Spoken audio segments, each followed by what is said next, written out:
Hello everyone. So in today's lecture we will see Cauchy's integral test, horizontal p integral test and vertical p integral test. But before starting Cauchy's integral test, we will see horizontal p integral test and vertical p integral test. Horizontal p integral test is nothing but the p theorem which we did in the previous lecture.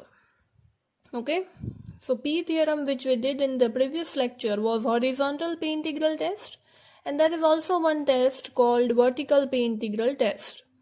Okay, so difference is only that your limit is a to infinity in the integral, and here limit is always 0 to a or 0 to b, any finite value. Okay, here limit is a to infinity and here limit is 0 to b.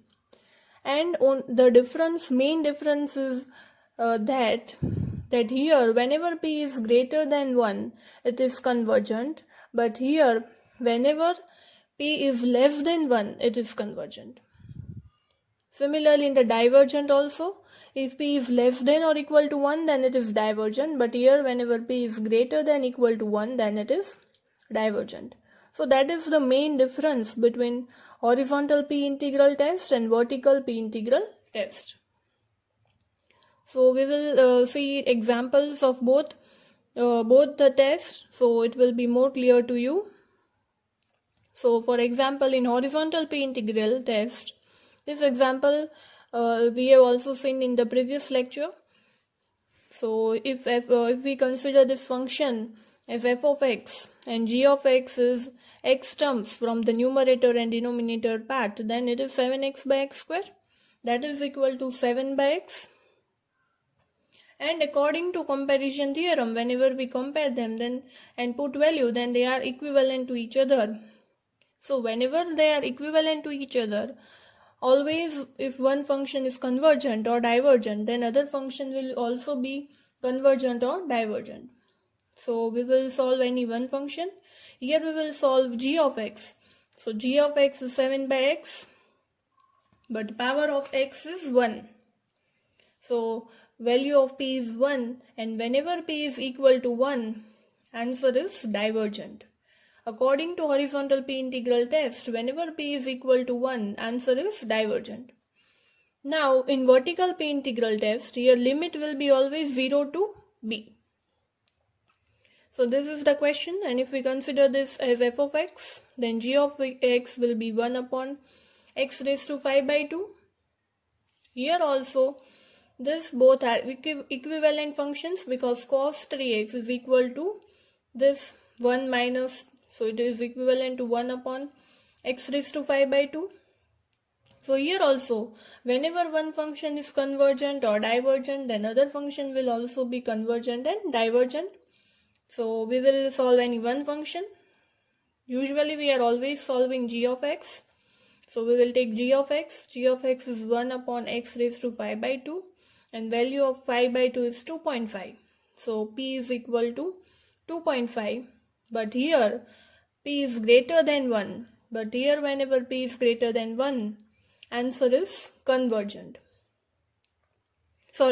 Whenever p is greater than 1, answer is divergent. Okay, but in horizontal p integral test, whenever p was greater than 1, we used to write convergent. But here if p is greater than 1, then answer is divergent.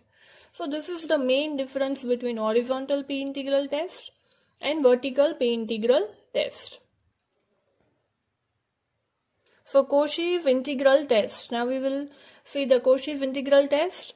These are the 4 rules of Cauchy's integral test. Okay, but we will see one rule and then we will see one example. Okay, then we will see next rule and its example. So one by one we will see the rules, and together with that we will see the example also. Okay, so our rule number 1 is, let f of x be continuous on a interval a to b, and f of x has an infinite discontinuity at x equal to a, then integral a to b f of x dx is equal to limit epsilon tends to 0 integral f of x dx. So meaning of this rule is that whenever in the limit is a to b, and if the value of a is infinity, then in place of a you have to write a plus epsilon. Okay. In the next rule, if b is infinite, then you have to write b minus epsilon. That we will see in the furtherly. But whenever a is infinite, then you have to write a plus epsilon, and remaining thing will remain same, and you have to also write the limit epsilon tends to 0. And if you have to solve it, and if the answer is finite, then it will be convergent, otherwise it will be divergent. Okay, so now we will see the example of rule number 1. So according to rule number 1, if we put see this example, check the convergence of integral 0 to 5 1 upon x square dx. Okay, now from this both the limit, this is our a and this is our b. Okay, if you substitute any value, that is if you substitute a, and if answer is infinite, then we can say that it is infinite discontinuity at x equal to a. Here from our limit a is equal to 0 and b is equal to 5, from this integral we can say. And now if we substitute value of a equal to 0 in this equation, then we will get infinite. Okay, if we will substitute this a equal to 0 in this equation, then we will get infinite. So according to rule number 1, we can say that the equation, that is f of x, has an infinite discontinuity at x equal to a. So according to rule number 1, we have to apply this rule. Okay, so we will apply this rule number 1, that is a to b f of x dx is equal to limit epsilon tends to 0 plus integral a plus epsilon to b f of x dx. Because if we substitute a 0, then we get infinite. So our equation has an infinite discontinuity at x equal to a. So we will apply rule number 1. Okay. So now solving according to rule number 1, we can write f of x is equal to 1 by x square tends to infinity. When it becomes infinity? Whenever x is equal to, when x is 0. Okay, when x is 0, our 1 by x square becomes infinite. Okay, that you have to write. Now we will substitute in this equation, so we get I equal to limit epsilon tends to 0 integral. Now what is our a? 0. So we will write 0 plus epsilon, and b is 5. So 5 will remain as it is. Okay. And f of x dx, that is this function, that will remain as it is. Okay, 1 by x square dx. Okay. So we have just put all these values in the rule number 1, that is this equation. Okay. Now we will solving this equation, we get limit epsilon tends to 0. And what is the integration of 1 by x square? What is the integration of x minus 2? That is x minus 2 plus 1 upon minus 2 plus 1. That is x raised to minus 1 upon minus 1. That is, we can write it as minus 1 by x. Okay. And our limit will remain as it is, that is 0 plus epsilon to 5. Now we have to substitute this limit in this equation, so we get limit epsilon tends to 0. First upper limit we will substitute, that will be minus 1 by 5 minus 1 upon 0 plus epsilon. Okay. So that is, we can rewrite this equation as limit epsilon tends to 0 minus 1 by 5 minus 1 by epsilon. And now finally we have to substitute this limit of epsilon in this equation. And if we put here 0, then we get minus 1 by 5 minus 1 by 0. That is infinity. And anything minus infinity is always infinity. So answer of this question is infinity. And as we got infinity, we can say that this function is divergent. Okay? Because it was told in the rule number 1 that if you get finite value, then it is convergent. Otherwise, it is divergent. So we got infinite. So answer of this question will be divergent. Okay? So now we will see rule number 2. In the rule number 2, let f of x be continuous on interval a to b and f of x has an infinite discontinuity at x equal to b. Then it is similar to the upper one, but here at a we got infinity. Now here at b the value will become infinite. So let us see the example so it will be clear to you. So check the convergence of integral 0 to 3 1 upon under root 3 minus x dx. Okay. So now if we substitute, now first of all our a is 0 and b is 3. But whenever we will put a equal to 0 here, that is under root 3 minus 0, then answer will not be infinite. But if you substitute b equal to 3 here, then we get 3 minus 3 0 and 1 by 0 is infinite. So whenever you put b equal to 3, you get 0. So whenever by putting b in the function you get infinite value, then you have to apply rule 2. That is this formula. So we'll apply this formula.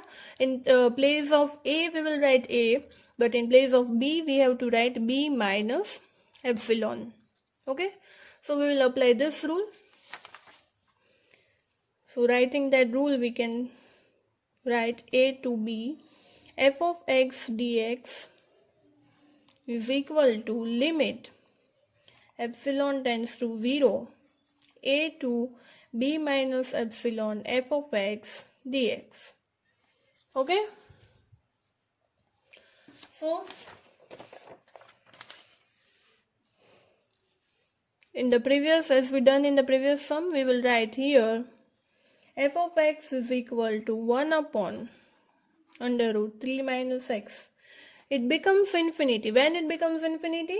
When x is 3. That is when you put x equal to 3 in this equation. It becomes infinite. You have to write this first step. Okay, then you have to integrate it. And then you have to put in this formula. So I equal to limit epsilon tends to 0. 0, a is 0, so you have to write it 0. And b is b minus epsilon. Our b is 3, so here we will write 3 minus epsilon. And f of x dx, so that is our function. Okay. So now we will integrate this function. So limit epsilon tends to 0. Now for integrating we will write this equation as 3 minus x raised to 1 by 2 dx. Now we will integrate it after rewriting this equation like this. So integrating we get limit epsilon tends to 0. This 3 minus we can write like this. Integration 3 minus x raised to minus 1 by 2. We can write all this function as like this. And now if we integrate this equation, then we get 3 minus x minus 1 by 2 plus 1 upon minus 1 by 2 plus 1. And integration of minus x will be minus 1. Okay, in integration you have to write in the denominator part. So we can write limit epsilon tends to 0. Minus 1 by 2 plus is 1 by 2. So 3 minus x, here we will get 3 minus x raised to 1 by 2. And here we get minus 1 by 2. So we can write this numerator term as under root of 3 minus x upon minus 1 by 2. Then this 2 will go in the numerator part. So that is equal to minus 2. Okay. Here 1. So. And now if we put limit from 0 to 3 minus epsilon, then we get limit epsilon tends to 0. First we will put upper limit. So minus 2 under root 3 minus epsilon. Okay, and minus 0. This term will be, here if we put x equal to 0, then this term will be 0. And now further solving it, we get limit epsilon tends to 0 minus 2 epsilon minus, sorry, it's by mistake here, by substituting here 0 we will get minus 2 under root 3 minus 0. This whole term will not become 0. It was not in multiplication, so it will be like this. So we will get this 3 and this 3 get cancelled. So we get minus 2 and here epsilon plus, this will be minus plus. So we will write here plus epsilon. And here 2 under root 3 will remain and only x will become 0. Okay, so 2 under root 3. Okay, and now if we substitute this limit of epsilon in this equation, then this part will be 0. So answer of this question will be 2 under root 3. But as we got finite value, so we can say that given function is convergent. Okay. So answer of this question is convergent.